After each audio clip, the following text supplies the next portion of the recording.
paste acts as a primer for my cardboard before I add the watercolor to it.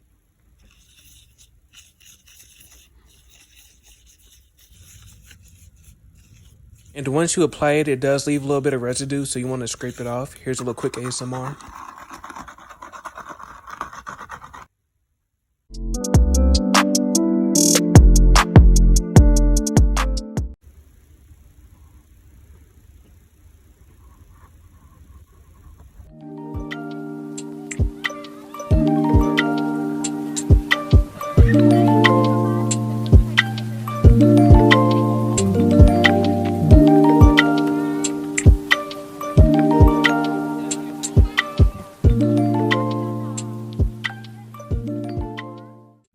Pay attention to this line that I add to the underside of the nose. It just helps to add to the depth and where you're going to place your highlights on the nose.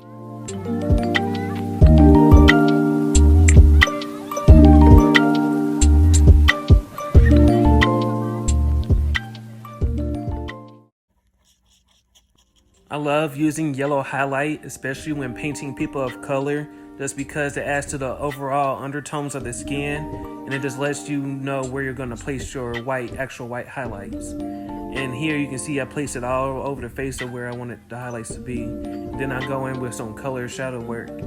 People get confused that you need to use like dark browns or grays with shadows, but using color actually helps add to the dimension and again the undertone of the skin. And I like that I don't have to add it evenly and congruently across the face. I can just place it anywhere, but overall it helps add to the shape of the face.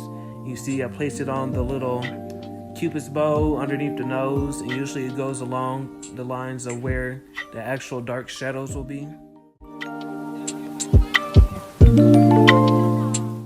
Next, I go back into the eye to add the shadows, which will be casted from the eyelids.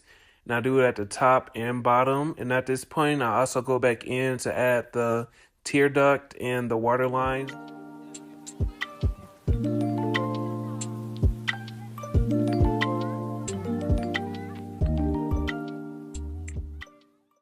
When I begin to shade the iris of the eye, I make sure to carry out the brown within the top eyelid just to help add to the shadow of the eye. And I also add drops of pure white to give it that moist look. For the midtones, I'm using a basic orange mixed with a little bit of brown. And I'm just going back in to go on top of the original shadows I put in and the colored mid-tone colors just to help blend it out.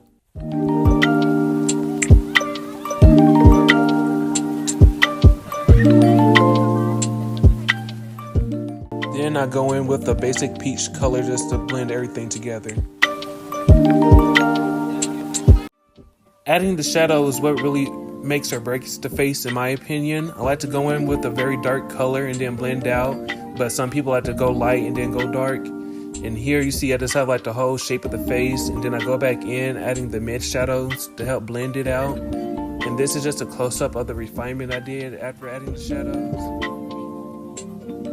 Last, I go back in adding pure white highlights. So I'm just going back over the original white highlights I added to the eye, and then I began to add them all over the skin.